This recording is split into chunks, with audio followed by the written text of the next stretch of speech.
Hey folks, Dan Freer here with your economic news that may shape this week's economic information. So I focus in on real estate because I'm a mortgage advisor, and that's where I really focus in on because I'm trying to explain to people what's going to go on with housing and interest rates and everything else. But we have to take the whole broad economy in a nutshell, because if the economy is doing pretty bad, most people aren't going to have the money or the confidence to buy a house. So let's figure out what the economy is going and where, and the confidence level in a lot of things right now, especially our leaders. So I wanted to just pick out some headlines for today. Let's go through them real fast, and then I'm going to segment over to economic news kind of related to these topics. So China's shrinking imports, slower exports, growth darkens economic outlook. Guys, the whole world is really in turmoil right now.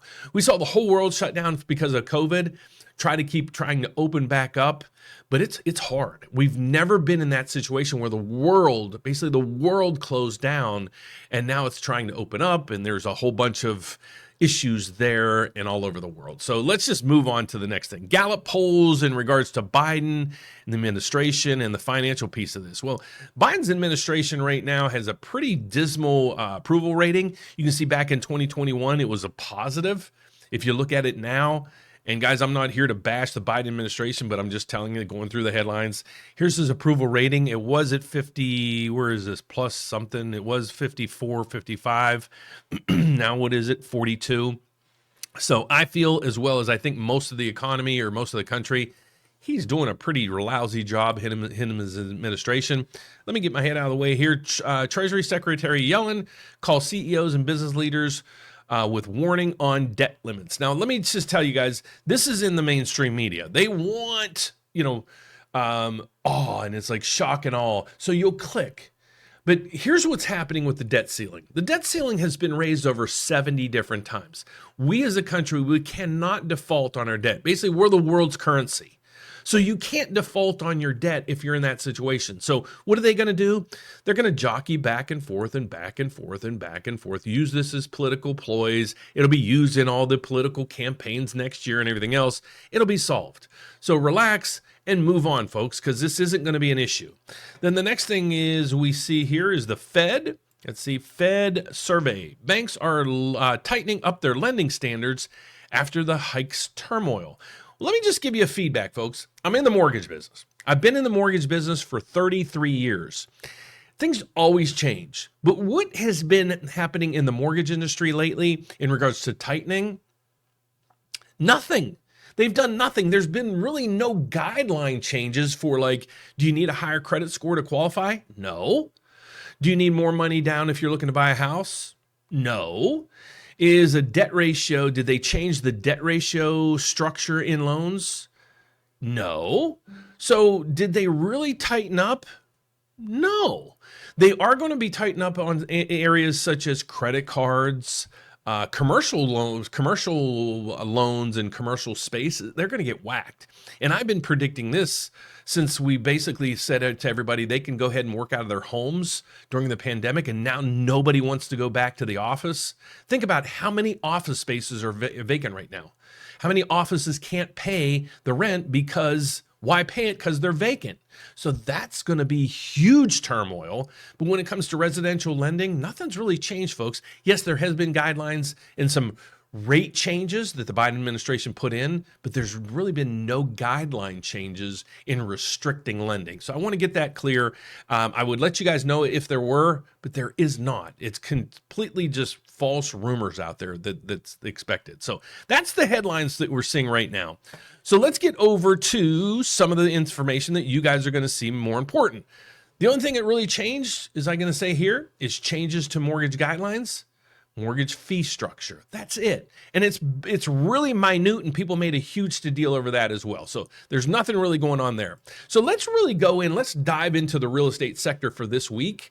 And it's all about inventory. You know how I always say, housing is economics 101. How much supply is there and how much demand? Well, demand is there, but it's not as huge as it once was. But nor is inventory.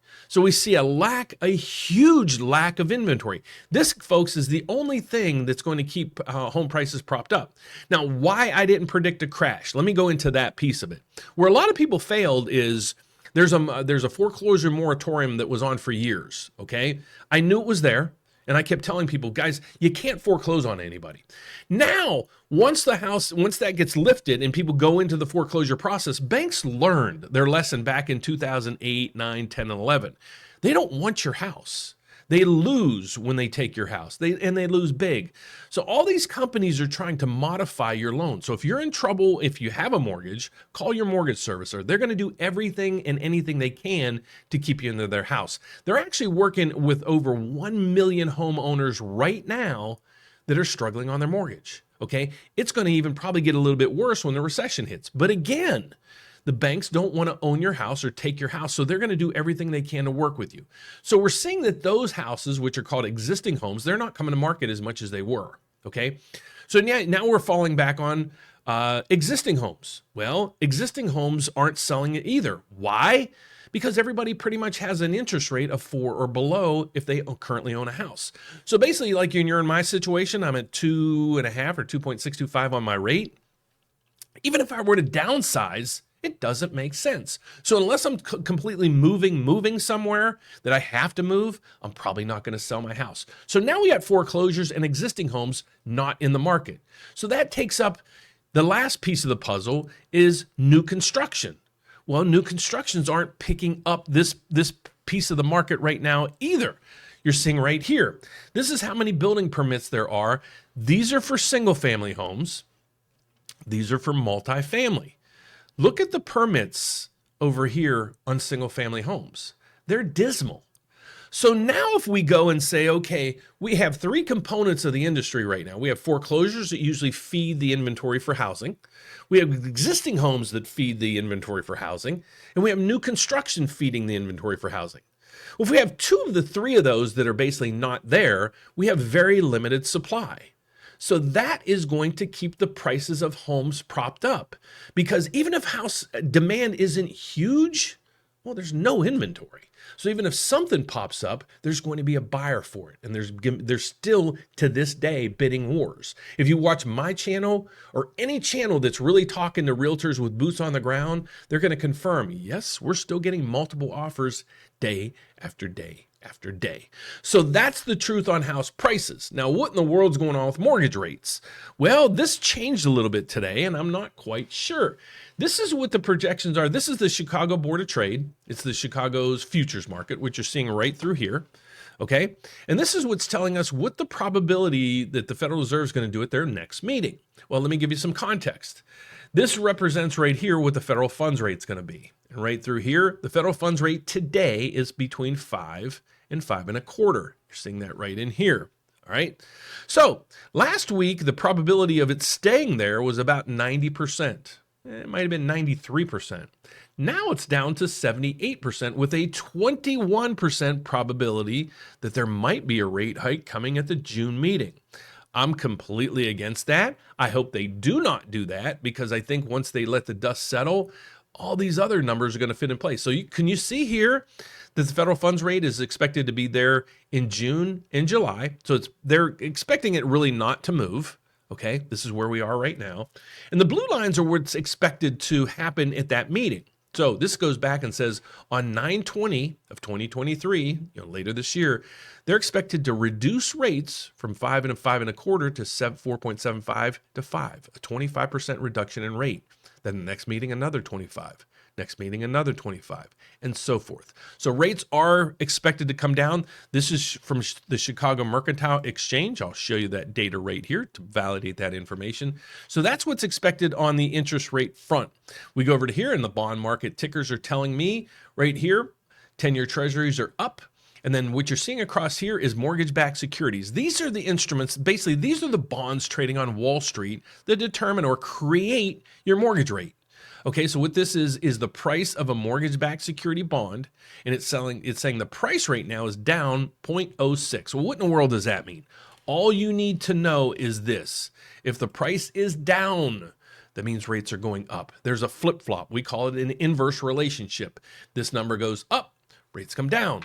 This number goes down, rates go up. Okay, so let's figure out where rates are to start today. Well, these are where they ended Friday. Rates aren't posted yet this morning. So here's where rates ended on Friday. Now, these are the top 6 products people use when they're buying or refinancing our property. And these are published by Mortgage News Daily on a daily basis. What they do is they survey mortgage lenders all over the country and said this: if you had a borrower looking to buy their first house, they have a 740 credit score, putting 20% down. Remember those criterias. 740 credit score, putting 20% down on their first home that's a primary home and it's a single family home. What would the rates be? Here they are. So again, guys, these are national averages with that criteria. So if your information's a little bit, your credit scores are a little worse than this, you can expect a little bit higher rate. If your credit scores are higher than this, well, this is probably the best rate in town. So your rate's probably a little bit higher than what you're seeing on your screen, but how do you find out what you qualify for? What would your rate be? Well, all I need you to do is reach out to us. How do you do that? Well, go over and to your search bar and just plug in the rate update, and that's us. What I'd like you to do is do one of 2 things. One, schedule or just make a phone call to us, 844-775-5626. We'll have somebody there, a mortgage consultant for you, and you can ask them any question you have. Or if you'd like to schedule a consultation with us, you're kind of like, I can't do it right now, but I can do it maybe Wednesday at 11. Well, there's a calendar down below. Just click down there. You can schedule a one-on-one appointment with one of our mortgage advisors to answer any questions that you have.